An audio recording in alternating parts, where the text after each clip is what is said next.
Suprabhatam. M लता संस्कृत विद्यापीठ लोहना मधुबनी के समस्त साहित्य शास्त्री प्रथम वर्ष और द्वितीय वर्ष के विद्यार्थियों के लिए आज का विषय है अनेकांतवाद और स्यादवाद। तो पहले मैं आपको संक्षिप्त में समझाऊंगा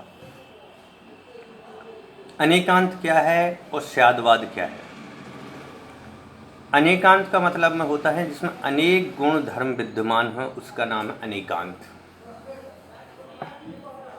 और जो ये है मैंने जो कहा कि जिसमें अनेक गुण धर्म होते हैं उसे अनेकांत कहते हैं। इसकी जो पद्धति है, इसकी जो कथन करने की जो पद्धति है उसका नाम है स्यादवाद। जैसे जो है हाथी को अपन जो देखते हैं तो अपन को हाथी दिखाई देता है, लेकिन यदि कोई अंधा व्यक्ति है और यदि वह हाथी को देखता है तो कभी वह पाँव पकड़ता है तो कहता है ये तो खंबे की तरह है, कभी कान पकड़ता है तो कहते हैं तो सूप की तरह है, कभी सूंड पकड़ता है तो कुछ बोलता है, कभी उसका पेट पकड़ता है तो बोलता है दीवार की तरह है, कभी पूंछ पकड़ता है।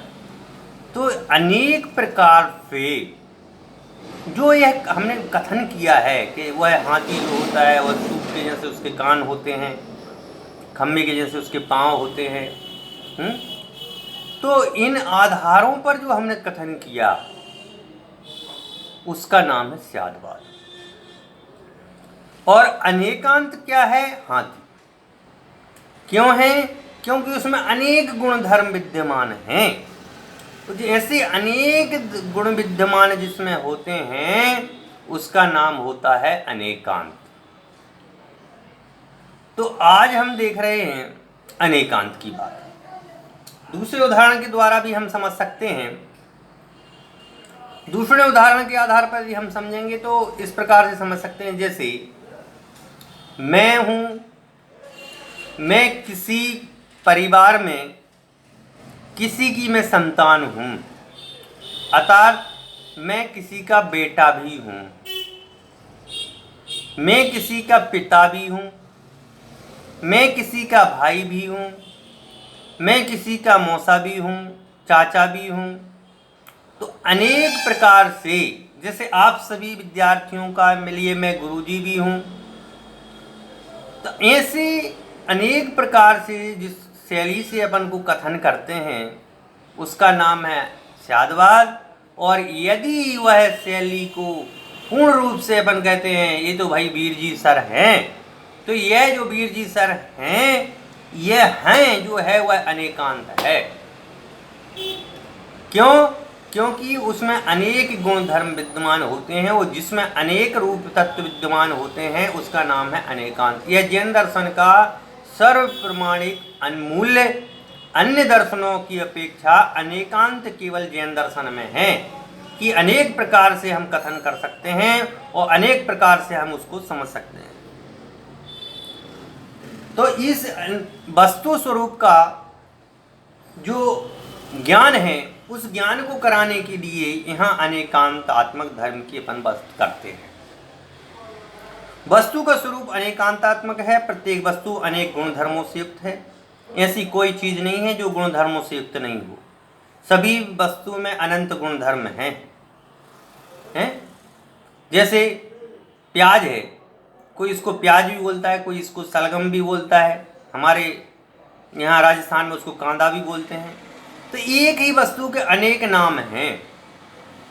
अनंत धर्मात्मक वस्तु ही अनेकांत है। और वस्तु के अनेकांत स्वरूप को समझने वाली जो कथन सापेक्ष पद्धति है उसका नाम है स्यादवाद। अनेकांत और स्यादवाद में धोत्य धोतक संबंध है। स्यादवाद समस्त वस्तुओं के स्वरूप को सिद्ध करने वाला अरहंत सर्वज्ञ का निर्बाध शासन है। वह स्यादवाद कहता है कि अनेकांत स्वभाव वाले होने से तब वस्तु में अनेकांतात्मक हैं। एक भी वस्तु ऐसी नहीं है जिसमें अनेकांत धर्म घटित नहीं होता। अनेक गुण धर्म उसमें विद्यमान हैं। जो वस्तु तत् है वह अतत भी है, जो एक है वह अनेक भी है, जो सत है वह असत भी है, जो नित्य है वह अनित्य भी है। इस प्रकार एक वस्तु में वस्तुत्व के उत्पादक परस्पर विरुद्ध दो शक्तियों का प्रकाशन होना अनेकांत है। अनेकांत शब्द अनेक और अंत दो शब्दों से मिलकर बना है। प्रत्येक अनेक अर्थ होता है, एक से अधिक दो भी हो सकते हैं और अनंत भी, और दो और अनंत के बीच में अनेक अर्थ संभव हैं। अतः अंत का अर्थ है धर्म अतः गुण। प्रत्येक वस्तु में अनंत गुण विद्यमान हैं। अतः जहाँ अनेक का अर्थ अनंत होता है वहाँ अनंत का अर्थ गुण लेना चाहिए। इस प्रकार व्याख्या से अनंतात्मक, गुणात्मक, ऐसे अनेकांत के स्वरूप की अपन ने चर्चा की है। कल भी हम इसी संबंध में आगे की चर्चा विस्तार पूर्वक करेंगे। जब तक आप इसके नोट्स को और वीडियो को सुनकर के समझने का प्रयास करें। धन्यवाद।